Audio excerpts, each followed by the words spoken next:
सम्पूर्णमा नमस्कार आदरणीय दाङ देउखुरीवासी साथीहरू। यति बेला हामी लुम्बिनी प्रदेश राजधानी क्षेत्र राप्ती गाउँपालिका वडा नम्बर 3 बसन्तपुरमा आएका छौँ। यस क्षेत्रबाट चाहिँ विगत 1-1.5 हप्ता अघिदेखि चाहिँ व्यापक रूपमा जनगुनासो चाहिँ एउटा आएको र मलाई चाहिँ पटक पटक यी विषयहरूमा चाहिँ राप्ती गाउँपालिकामा चाहिँ व्यापक रूपमा कर्मचारी र तपाईँको ठेकेदारको साँठगाँठमा चाहिँ राजस्व छली जस्ता घटनाहरू घटेको र स्थानीयहरूले यो विषयमा पटक पटक ध्यानाकर्षण गराउन खोज्दाखेरि पनि स्थानीय निकायले चाहिँ यो विषयमा ध्यान नदिएको भन्ने गुनासो उहाँहरूले गरेपछि यति बेला हामी यहाँ प्रत्यक्ष रूपमा चाहिँ उपस्थित भएका छौँ र हामीमा चाहिँ यस क्षेत्रका विभिन्न युवादेखि ल्याएर यहाँका सर्वसाधारण बुद्धिजीवी एवं अग्रज व्यक्तिहरू हुनुहुन्छ र उहाँहरूसँग चाहिँ आज यो घटना बारेमा चाहिँ विशेष हामी छलफल गर्न चाहन्छौँ। नमस्कार, हजुरको शुभ नाम के होला सर? म रामबाबु चौधरी, राप्ती गाउँपालिका बसन्तपुरको बासिन्दा हुँ।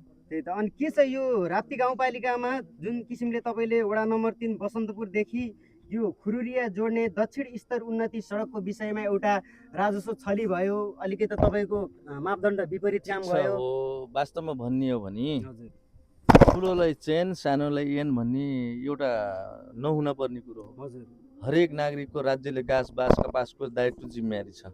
हो, हामी एउटा किसानको यहीँका स्थानीय बासिन्दा हौँ। घाँस बाँस कपासको राज्यले जिम्मेवारी नलिन सके पनि हामी जे जसरी चलिरहेछ गरिरहेछौँ, बिताइरहेछौँ, आफ्नो जीविका पार्जन गरिरहेछौँ।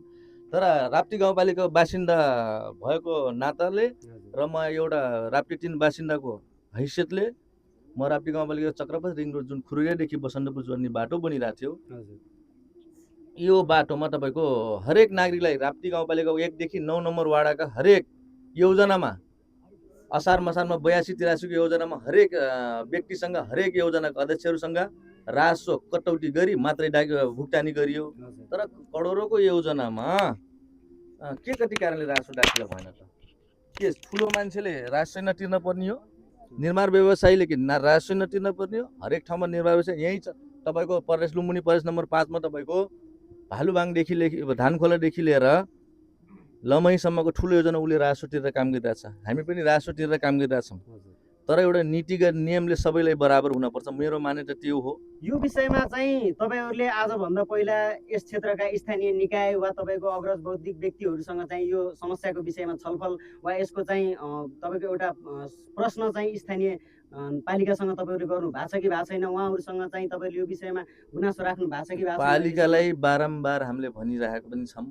पालिकाले किन भन्छ, हरेक एउटा सर्वसाधारण एउटा किसानको छोरोले जग्गा राखेर ढरौटी राखेर एउटा ट्र्याक्टर किन्छ, उसको घरको आँगनबाट स्टक गरेको ढुङ्गा छोप्दा पनि पुलिस लगाएर पालिकाले गैर जिम्मेवारी हिसाबले उठाएर लानु कहाँसम्मको नैतिकता हो र कहाँसम्मको जिम्मेवारी हो? र राप्ती गाउँपालिकाले लग्यो, राप्ती गाउँपालिका लगिरहेछ। तर एउटा जो मान्छेले तपाईँको राजस्व नतिरिकन तपाईँको योजना सम्पन्न गरेर जान्छ, पालिकामा तपाईँको इन्जिनियर भए, त्यसपछि शाखा प्रमुख भए, अब प्रमुख प्रशासकीय भए, के हेरेर बसिरहेको छ? अनुगमन गर्ने, बिल भुक्तानी गरिदिने, सानालाई चाहिँ नियम कानुन लाग्ने, ठुलाबडालाई नियम कानुन नलाग्ने। राजस्व कसको लागि हो? सर्वसम्मत तपाईँको यो राप्ती बासिन्दाको लागि त्यो राजस्व हो। कुनै गाउँको योजना बन्ने राजस्व त्यसरी हिनामिना गर्न मिल्छ? हजुर, यो विषयमा कानुनी प्रक्रिया अनुसार चाहिँ तपाईँहरू अगाडि बढ्नु भएको छ कि भएको छैन? कानुनी प्रक्रिया हिसाबले त कानुनी प्रक्रिया जे छ विधिको शासनले जे हुन्छ त्यो गर्छ हैन। कानुनको हात लामो हुन्छ, कसैलाई हो किन कोहीलाई सानो र कोहीलाई ठुलो मान्छे बनाउनु हुँदैन। त्यो कानुनप्रति पनि एकदम तपाईहरु कानुन पनि हामी विश्वास छौं हैन। वास्तवमा गैर जिम्मेवारी काम भएकै छ। यहाँका जनताहरु सबैलाई थाहा छ जुन किसिमको स्ट्यान्डर्ड क्वालिटीमा काम हुन पर्ने हो, जुन किसिमको डिपिआर भएको थियो त्यो डिपिआर डिजाइनमा काम भएको छैन। कतिपय ठाउँमा पेन्डिङ पनि अवस्था छ, किन डिजाइन अनुसार काम नगरेको हिसाबले काम पनि पेन्डिङ भएको छ। अनि तपाईको यो तपाईले भनेको जुन योजना छ यो चाहिँ तपाईले पठाएको फोटो अनुसार यो 82-83 को चाहिँ पालिका अन्तर्गत गराइएको रहेछ ठेक्का। संघीयबाट हुन सक्छ, पैसा प्रदेशबाट हुन सक्छ, स्थानीयबाट हुन सक्छ, तर यसको जिम्मेवारी नेतृत्व भनेको राप्ती गाउँपालिका हो। यसको जिम्मेवारी हामी राप्ती गाउँपालिकाको बासिन्दा हो। हामी राप्ती गाउँपालिकालाई प्रश्न गर्न चाहन्छौं। सानालाई चाहिँ एन लाग्ने, ठुलोलाई चाहिँ एन नलाग्ने के हो कि कर्मचारीले आफ्नो मात्रै मौला आएको? अहिले तपाईको 1 वर्ष बित्दैछ, जेनजीको अवस्था हरेक देश हरेक नागरिक चेन्ज हुने, राप्ती गाउँपालिका चेन्ज नहुने। तपाईको अनुमानमा चाहिँ राप्ती गाउँपालिकामा चाहिँ लगभग कति जति राजस्व चाहिँ छली गरियो? हैन, यही योजना हामीले आफ्नो क्षेत्रमा हेर्यौं हैन, अरु क्षेत्रमा पनि कोट्याउने हो भने यही क्षेत्रमा पनि देखिन्छ राजस्व कति संकलन भएको छ, कति भएको छैन। त्यो त वरिष्ठ कर्मचारीहरूले सोध्न थाहा हुन्छ राजस्व शाखा यो प्रमुखहरूलाई ठाउँका होइन। साना साना स्थानीयहरूलाई चाहिँ तपाईँको साना साना काम गर्दाखेरि पनि राजस्व तपाईँको करको थुप्रो लगाउने स्थानीय सरकारले चाहिँ ठुला ठेकदारहरूलाई चाहिँ कर तिराउनु पर्ने रहन्छ भन्ने गुनासो चाहिँ योबाट हामी पनि व्यवसायी हिसाबले हामी नेपाल सरकारलाई राप्ती गाउँपालिकाले कर तिरिरहेको अवस्था छ र तिरे पनि छौँ, हामीसँग प्रुफ पनि छ।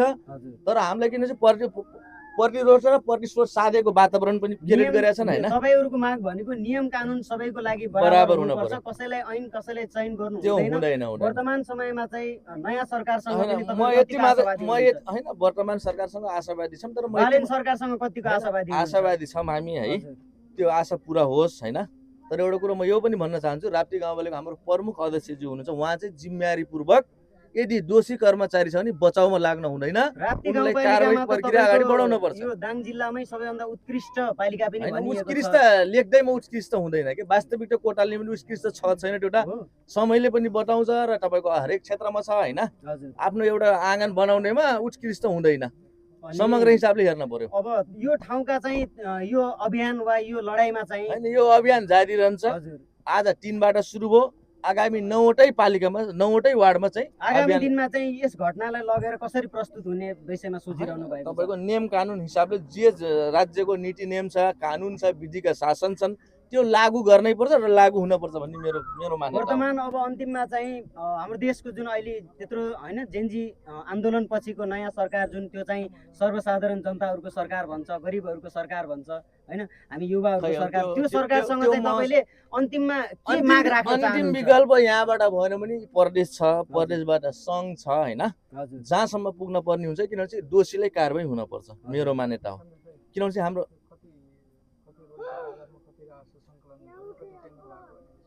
अनि तपाईँको यो राप्ती गाउँपालिकामा चाहिँ कतिवटा ठेक्काहरूबाट चाहिँ तपाईँको योजनाहरूबाट चाहिँ कति सम्मको रकमको त्यो ठेक्का हो र कति राजस्व चाहिँ त्यहाँबाट दिनुपर्ने थियो र कति राजस्व चाहिँ त्यहाँ दिएन, कति चाहिँ तपाईँको त्यहाँ अनियमितता भयो? सूचनाको हक अधिकारले म एउटा सचेत नागरिक हुँ, हजुर। म राप्ती गाउँपालिकालाई सूचनाको हकमा माग्दा त्यहाँ माटो यो ठेक्का नम्बर RRMNCB W062082083083 को रहेछ।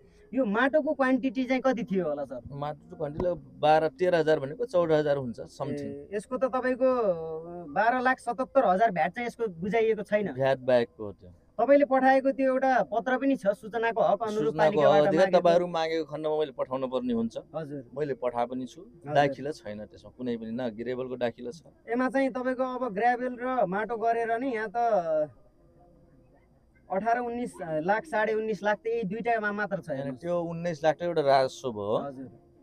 के कति बाटोमा हाल्ने छ त्यो पनि हेर्न पर्यो होइन र।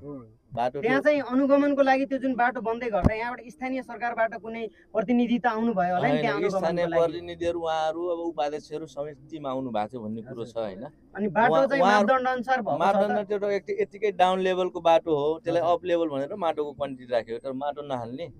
यो विषयमा चाहिँ आजभन्दा अगाडि यहाँका सर्वसाधारण जनताहरूले चाहिँ तपाईँलाई यो विषयमा के होइन, कस्ता सबै जनता त मौन छन्, जनताले बोल्दैमा कसैले कारबाही हुन्छ भन्ने डर पनि छ। म निदान यहाँ तपाईँहरू जुन यहाँका स्थानीय यहाँ हुनुहुन्छ जनताहरूकै हकको अधिकारको लागि म लड्दैछु होइन। जायजको कुरो निकाल्न पर्छ वास्तवमा वातावरण होइन। आज 3 नम्बरबाट यो कुरो निक्ल्यो, भोलि 9वटै वार्डबाट कोही न कोही युवा निस्किन्छ यो विषयवस्तुमा, किन चिरफार गर्नै पर्ने हुन्छ। किन राज्यको ढुकुटी एउटा राज्य सरकारले जनताको लागि बनाइएको नीति नियम र बनाइएको योजना अन्तर्गत काममा सम्पन्न हुन पनि सम्पन्न यथावत हुँदैन भने त्यसको जवाब दिने को त? गाउँपालिकाले दिन पर्ने हुन्छ त्यसको जवाब। आजको विषयमा चाहिँ हामी यस क्षेत्रमा आयौँ र यहाँका स्थानीय अग्रजहरू सबैजनाले चाहिँ यो विषयमा एकदम व्यापक रूपले चाहिँ उहाँहरूको चित्त नबुझेको रूपले चाहिँ एउटा जनक गुनासोको माहौल सिर्जना भएको छ र उहाँहरूको प्रत्यक्ष रूपमा चाहिँ राप्ती गाउँपालिकामा चाहिँ गाउँपालिकाका कर्मचारीज्यूहरूको मिलिमतोमा, ठेकदारको मिलिमतोमा चाहिँ यहाँ राजस्व ठगी वा राजस्व चाहिँ यहाँ नबुझाइएको भन्ने जुन घटना छ, यो विषयलाई ल्याएर राप्ती गाउँपालिकाले आजसम्म कुनै पनि किसिमको त्यस्तो ध्यान आकर्षण भएको छ कि छैन? यदि छैन भने किन छैन?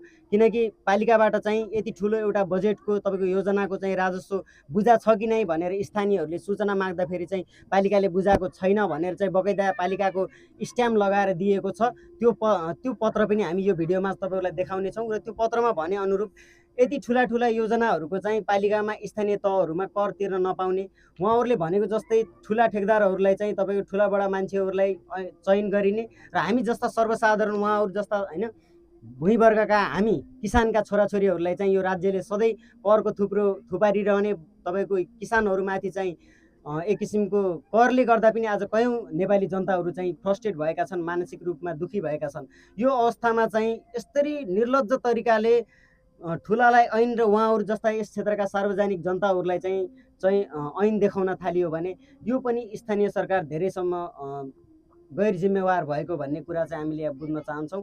र अन्त्यमा चाहिँ तपाईँहरूले जुन आँटको साथ एउटा समाजमा चाहिँ सत्य निरूपणको लागि आवाज उठाइरहनु भएको रहेछ, त्यसको लागि तपाईँहरूलाई शुभकामना। र राप्ती गाउँपालिकासँग अन्तिम अनुरोध के गर्न चाहन्छु भनेपछि यस घटनालाई सक्दो छिटो चाहिँ यस क्षेत्रका स्थानीयहरू र हरेक सम्बन्धित व्यक्तिहरूलाई बसालेर एउटा छलफलको माहौल चलाउनुपर्छ र छलफल मार्फत चाहिँ अब यो सत्य तथ्य बाहिर ल्याउनुपर्छ। यदि त्यो होइन भने चाहिँ विभिन्न प्रश्नको औँलाहरू चाहिँ राप्ती गाउँपालिकामा ठहरिनेछन्।